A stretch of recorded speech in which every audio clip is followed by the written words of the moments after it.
This read along, we are looking at products and ingredients, and my outfit is by Abby's Clothing. Let's sit somewhere comfortable and read along. We've previously covered why Afro and curly hair is different. We've looked at building a routine, and last 2 weeks we looked at protective styling, and today we're gonna look at hair products and ingredients.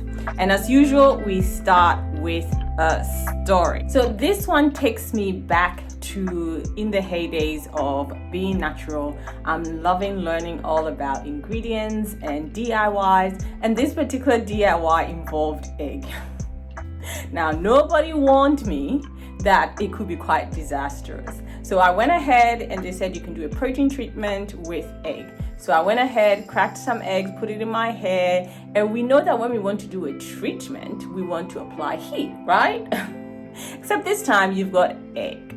So I went ahead and covered my hair with a plastic cap to trap in the heat. And you know what happens when you apply heat to eggs? Yeah, the hair cooked. The egg cooked in my hair. When it was time to rinse it out, I found all these white precipitates in my hair, and it took me like a whole day to fish it all out. And this is why I'm so excited that we are covering this topic today on product ingredients, so we can be more knowledgeable and not have egg in, not our face, but in our hair, and avoid certain uncomfortable situations. So we are on page 22. If you have the mini manual, you can read along. If you don't yet have your mini manual, you can find it as a link on the YouTube channel where you can grab your own copy for reference from Gumroad. But if you're on Instagram, then you can message me directly and I will send you the link to get your own copy. We're on page 22, hair products and ingredients. In this chapter, we're looking into the products that are essential for maintaining naturally afro and curly hair. Understanding which ingredients benefit your hair and which ones to avoid is crucial to nurturing healthy, hydrated curls. You also learn how to read product labels and even try making your own hair products. Yes, I'm going to give you recipes in this section. So if you have the book, go ahead. There are recipes in there that you can try for yourself. If you don't, you can grab your own copy. Choosing the right product. Not all hair products are created equal, and this is especially true for naturally curly and Afro-textured hair. It tends to be less forgiving when you get the product wrong. Choosing the right products can significantly improve moisture retention, curl definition, and overall hair health. Here's how to select products that work best for your hair type. Let's look at shampoos. So, clarifying shampoos designed to remove buildup from oils, creams, and styling products, but they can be drying if used too often. Any shampoo that contains sulfates may be used once a month or as needed for a deep clean.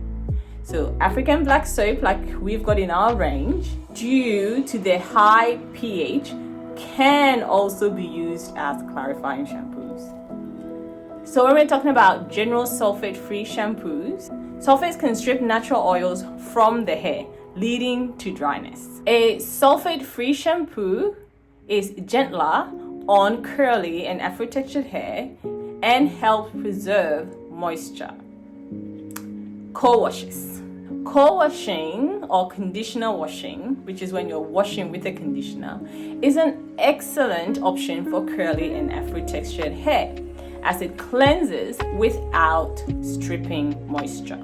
Now we look at conditioners. This is reinforcing when you were the chapter 2 when we're looking at building a routine. So conditioners, if you remember, you have several types. Moisturizing conditioners, these are key to maintaining soft, manageable curls. You want to look for conditioners rich in emollients and humectants. So emollients like shea butter, aloe vera, and glycerin. And a lot of our products uses all these three emollients. Deep conditioners. So deep conditioners are typically used once a week, but some people who really can't handle their hair not being manageable, we can even use it twice a week. Deep conditioners penetrate the hair shaft to repair damage, strengthen hair, and restore moisture. Heat can help the treatment work more effectively. So you want to open the cuticles so the heat can go in. Typically after washing, if you've used African black soap, the cuticles are already open, so you can go ahead and use your deep conditioner straight away. But if you've used a shampoo that doesn't have a high pH, then your cuticles may not be open and you would need heat to go in there. Leave-in conditioners. So these provide an extra layer of moisture and protection after washing. They are especially important for detangling and prepping hair for styling. You want to look for products with lightweight moisture, especially if your hair has lower porosity. Styling gels and creams. Gels provide definition. I rely on them a lot for definition, having 4C hair, and hold as well. So they're perfect for wash and go styles. I would never do a wash and go style on my 4C hair because the shrinkage is crazy and the tangling happens, but those that do use that style, gels typically support it quite a bit. So you want to look for alcohol-free gels, and our gels do not have any nasties. However, it's still a gel. And so what happens is it hardens, and because it's hard, you have the opportunity for breakage. And so when you're going to, if you've used these, when it's time to manipulate your hair, like I've used it in here, when it's time, I will spray, give it time to dissolve and to soften before I handle my hair. So you need to be cautious with gels in general. And you want to avoid gels that dry out your hair. So look for ingredients like alcohol. So then you also have creams, right? And we have this curl cream in our range as well. So these styling creams add moisture and softness. They're ideal for twist outs and braid outs or protective styles when you want to condition, get a little bit of a hold, but not as much as a gel. So products with shea butter, coconut oil, or castor oil work best for thick Afro-textured hair. Reading product labels. We need to get used to reading our labels, because then you will find out what works for you or what doesn't work for you. But if it's bad ingredients, then avoid it entirely, right? So reading product labels is essential for knowing what you're putting into your hair. Many mainstream products contain ingredients that can dry out curly hair and afro hair. So while others are nourishing and beneficial, you still want to be able to engage with it and see which ones you want in your hair care. You want to avoid these ingredients. I'm just going to put a red for you. You want to avoid these ingredients. Sulfates. So sodium lauryl sulfate, sodium laureth sulfate, you want to avoid it. These are harsh detergents that can strip hair of natural oils, and this leads to dryness and breakage. Silicones, such as dimethicone, cyclopentasilicane. Silicones can build up on the hair shaft, blocking moisture and preventing you from being able to take in moisture that you put on.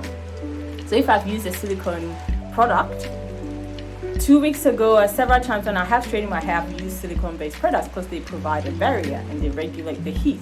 However, when I've done that, if I now come and say, oh, I'm going to moisturize my hair with conditioner, I'm not doing that because the silicone is blocking this from getting in. So you need to be aware of what each ingredient is doing, right? You would have to remove the silicone before you would get the benefit of the product you're putting on. And that's why it's a red. You have to be careful about it. But you can use clarifying shampoos when you're doing things like straightening your hair, and you need to use silicone-based products for protection of the hair strands while you're applying direct heat.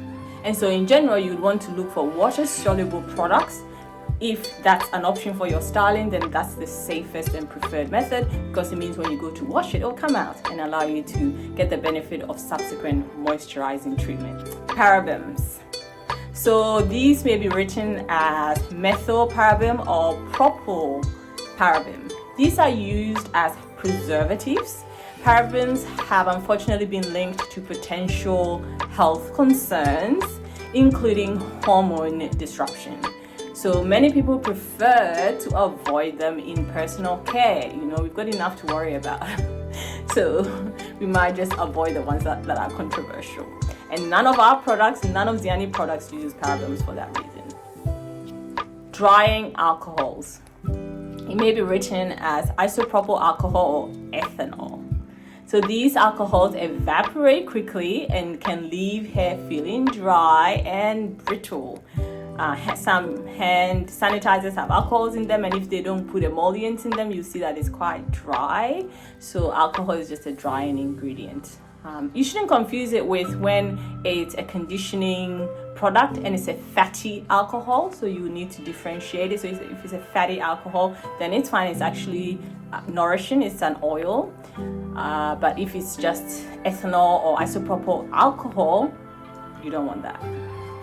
So instead, look for fatty alcohols, like I was saying. So these will be like cetyl alcohol or sterol alcohols. So these are the fatty alcohols that are moisturizing. So ingredients that you can embrace. We're talking shea butter. This is a rich emollient butter that deeply moisturizes and seals moisture in the hair shaft. Coconut oil. This penetrates the hair shaft to strengthen and protect hair. And so this is where knowing what it's doing can be very beneficial. So I may not necessarily like how coconut oil makes my hair feel, but knowing that it penetrates it, maybe I can pair it with something that's more nourishing so that I can also get the benefit. So cut back on how much of that I use, but still get the benefit of what it's achieving. So aloe vera. This provides hydration, it soothes the scalp, and helps with curl definition by smoothing the hair cuticle. Glycerin. This is a humectant. It means it attracts water. It attracts moisture from the air to your hair, keeping it hydrated and soft. Of course, because it's attracting moisture from the air into your hair, it can also cause frizz. So depending on your style, just be mindful. I would want it always, but then you need to maybe then put something, if you're going for a straighter hairstyle, at that point avoid these particular ingredients. So avocado oil. Avocado oil is rich in fatty acids and vitamins. Avocado oil helps to strengthen hair and prevent breakage. And then there's jojoba, or you may pronounce it as jojoba, beginning with a J. This mimics the natural sebum of the scalp, making it an excellent moisturizer for both scalp and hair. So this is where we cover the DIY hair products. For those looking to go the natural route or get creative making your own hair product, this is an excellent option. So DIY products allow you to control the ingredients, ensuring everything is safe and effective for your specific hair type. Here are a few simple nourishing recipes. So we've got a hair mask on page 24. So we've got a moisturizing hair mask using avocado, honey, olive oil, and aloe vera gel. And the instructions are there. Then there's a leave-in hydrating spray that you can make yourself. And this one you need aloe vera juice, glycerin, jojoba oil, and distilled water, and a few drops of essential oil. That's optional. Then we give you a curl defining gel.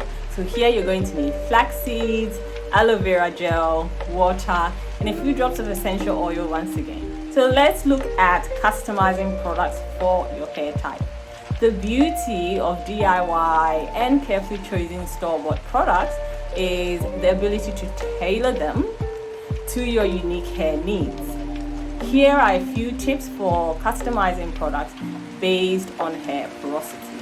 For lower hair porosity, you want to focus on lightweight, water-based products. Heavy oils and butters can sit on top of the hair rather than penetrating it.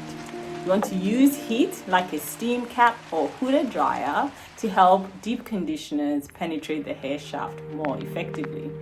When you're high porosity, you want to opt for thicker creams and butters to lock in moisture. High porosity hair loses moisture quickly, so using heavier products can seal in hydration. Protein treatments when you're high porosity can help strengthen the hair and reduce porosity over time by filling in gaps along the hair shaft. For curly or type 3 hair, you want to choose products that define curls without weighing them down. Gels and lightweight creams work well to enhance curl patterns while maintaining movement. Type 4 coily, kinky hair.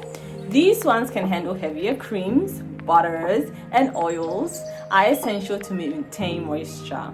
Protective styles also help preserve moisture and reduce breakage in type 4 hair, which is actually more fragile. So our key takeaways for this section on products and ingredients: by understanding hair products and ingredients, you can build a customized routine that enhances your natural curls and keeps your hair healthy. Whether you prefer store-bought products or want to experiment with your DIY creations, making informed decisions will help you enjoy and celebrate your natural hair. It's been wonderful catching up with you for this session. In our next episode, we're going to be looking at hair growth and health, and I can't wait to see you in that one. All the best and see you soon. God bless.